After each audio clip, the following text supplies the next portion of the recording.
l'UNICEF vient de lancer un SOS SOS Enfants qui dit que 3,3 millions d'enfants ont aujourd'hui besoin d'une aide humanitaire à Haïti. Et ça, c'est un chiffre qui a augmenté par rapport à 2024. Mais au-delà de ça, on a 680 000 enfants qui sont déplacés. Et j'ai parlé avec des mères, des familles, des pères, des enfants même, les travailleurs sociaux. Et la situation dans les sites de déplacement est vraiment très, très complexe. Et beaucoup parmi eux ont dû fuir plusieurs fois. Mais aussi, laisse-moi ajouter que la situation de la malnutrition est très grave. On vient de sortir des données qui sont de très haute gravité. Hein. On a 5,7 millions de personnes aujourd'hui à Haïti dans une situation d'insécurité alimentaire aiguë. Donc tout ça dans un contexte de violence croissante, d'insécurité croissante, où l'accès humanitaire est très très limité pour tous les opérateurs humanitaires. Alors justement, vous venez de parler des enfants déplacés. Leur nombre a presque doublé en un an, selon votre rapport. Quelles en sont les principales causes?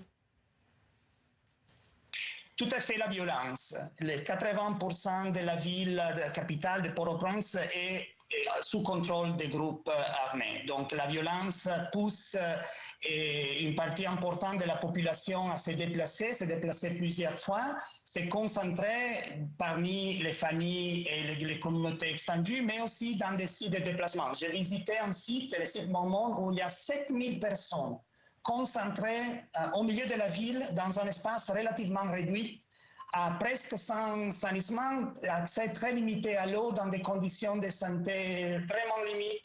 Et ça, c'est l'exemple d'une situation qui n'est pas soutenable plus à la longueur, non? Et la pression sur les enfants, sur les familles, sur les gens est immense. Mais je dirais vraiment la violence qui a augmenté, la violence où les enfants sont ceux qui payent les prix les plus élevés, comme dans toutes les crises humanitaires.